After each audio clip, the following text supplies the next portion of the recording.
Good morning, everyone. I hope all of you are doing well today. Today we will be doing the tale of Peter Rabbit. We will do S3 time order words and S4 that is retelling the story. Now, for those of you who were present in my Google Meet on Friday, you would have already done S3, but we will do S4 for you guys. And for those of you who were absent for the Google Meet, you can use this video to do both the worksheets. I have combined both the videos so that it will help all of you. So let's get started. Now, what are time order words? We learned in our last class that time order words are words, which we use whenever we want to put any event in order or in a sequence. So time order words signal the order in which events happen. They allow readers to understand a sequence of events. So whenever I have any lesson or any thing I need to use in sequence or I need to use in order, we use time order words.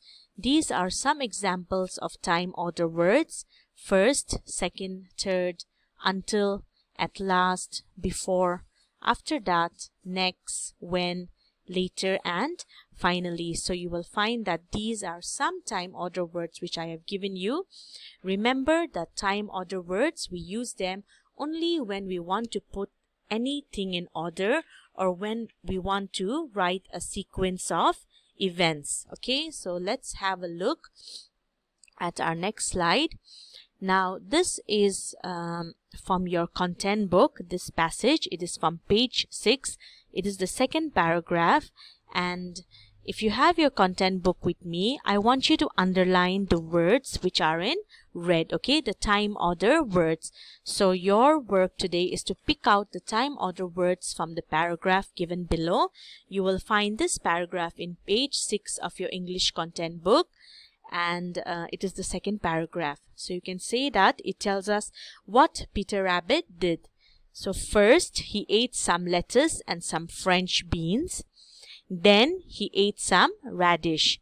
After that, he was feeling sick, so he went to look for some parsley. But coming around the end of the cucumber plant, whom should he meet but Mr. McGregor? So I want you to underline the words that are given in red. These are known as time order words, and you can see that these tell us what Peter Rabbit did first, what did he do after that, and then what happened next. So remember, we use time order words when we want to show a sequence of events. For example, if I want to make a cup of tea, what are the events or what is the sequence I would follow? So let's have a look. If I want to make a cup of tea, first I would boil some water. Next, I would serve the water in a cup. Then I would put the tea bag in the water. Next, I would put some milk and sugar in the cup. And finally, you have your tea which is ready. And you can also have a biscuit with it. For those of you who like green tea, you can skip the milk. For those of you who prefer to boil your tea leaves in the water, then the process will change a little bit, right? For most of us, what we do is we boil some water and some tea leaves together. Then we put milk and sugar in a cup.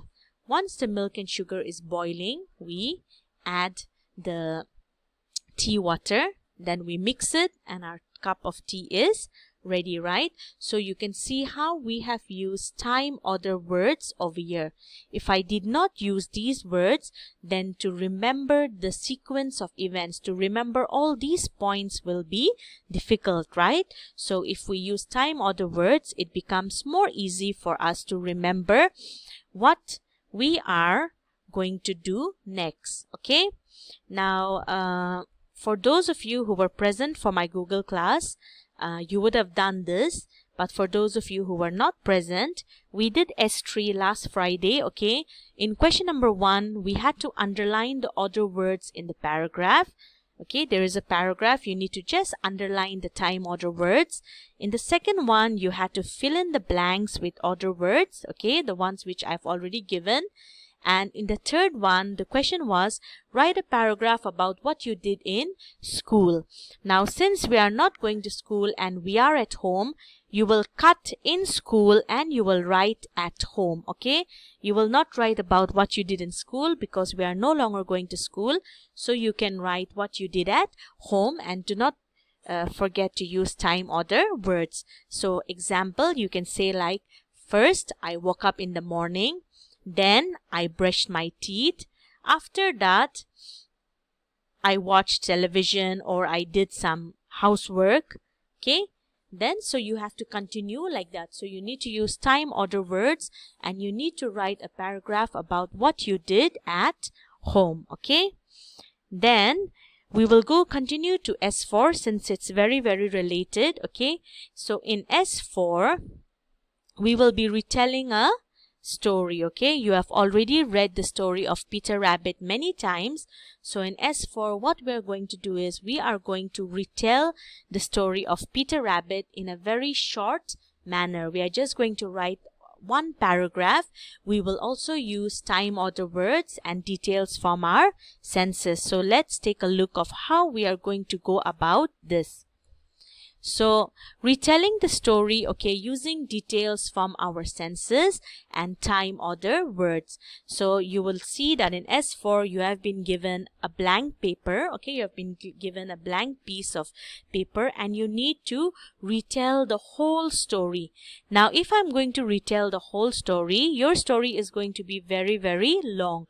So, we will pick out only the important details that are related to the story. We are not going to write all the details, but we will only pick out the key details. I already told you the last time that the key details, it always starts with the characters. So we already know that there are 4 characters, okay? Those are the rabbits and we have Mr. McGregor. So we have 5 characters in the story, okay?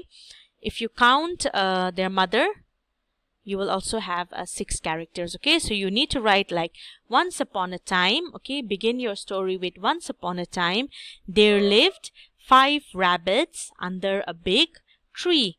They were Mother Rabbit, Peter Rabbit, Flopsy, Mopsy, and Cottontail, okay? So that's your beginning. Then the next is, what did Peter Rabbit's mother tell all the rabbits? So you can say, their mother told them not to go anywhere and to play in the lane, right? The mother told them not to go here and there, but Peter Rabbit, he disobeyed. So you can write that point, continue your paragraph, do not leave any lines, okay?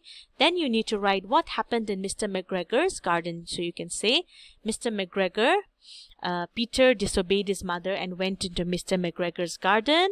Okay, first, what were the things he did? Okay, what were the things he did first? So if you go to the textbook, you will find all the things in order. So you can write all those things which he did using time order words. You need to mention how he escaped, okay? What did he decide after that? So he escaped from under the gate. And we also know that he decided he would never visit Mr. McGregor's garden again, okay? Now, when you're writing your paragraph, be sure to tell me what Peter Rabbit saw, what he heard, this is smelled, okay? There's a printing mistake over here. What he smelled, what he felt, and what he tasted, okay? So you need to write what he smelled, what he felt, and what he tasted, okay? So after, in this portion, what happened in Mr. McGregor's garden, you can write, okay, these points, what he saw, what he heard, what he smelled, he felt, and he tasted, okay? And do not forget to use time order words like first, next, after, that, suddenly, meanwhile, later, and finally, okay?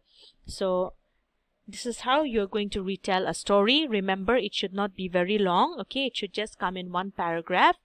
And remember, mention the characters, mention what did Peter Rabbit's mother said, what happened in the garden, how did he escape, okay, what did he decide to do.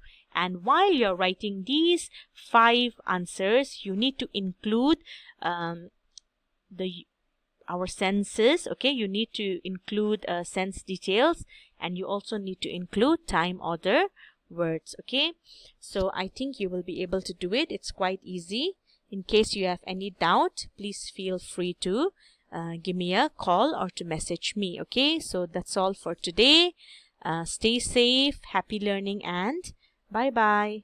I'll see you in your next class.